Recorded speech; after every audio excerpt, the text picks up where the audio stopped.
بسم اللہ الرحمن الرحیم۔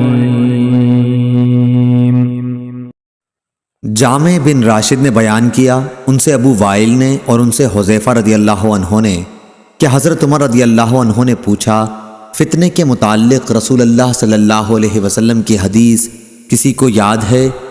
حذیفہ رضی اللہ عنہ نے بیان کیا کہ میں نے سنا ہے، آپ صلی اللہ علیہ وسلم نے فرمایا تھا کہ انسان کے لیے اس کے بال بچے، اس کا مال اور اس کے پڑوسی فتنہ، آزمائش و امتحان ہے، جس کا کفارہ نماز، روزہ اور صدقہ بن جاتا ہے۔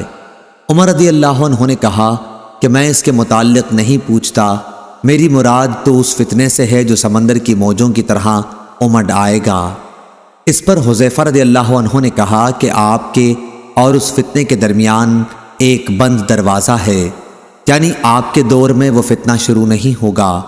عمر رضی اللہ عنہ نے پوچھا، وہ دروازہ کھل جائے گا یا توڑ دیا جائے گا؟ حذیفہ رضی اللہ عنہ نے بتایا کہ توڑ دیا جائے گا۔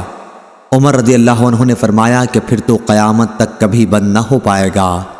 ہم نے مسروق سے کہا، آپ حذیفہ رضی اللہ عنہ سے پوچھئے کہ کیا عمر رضی اللہ عنہ کو معلوم تھا کہ وہ دروازہ کون ہے؟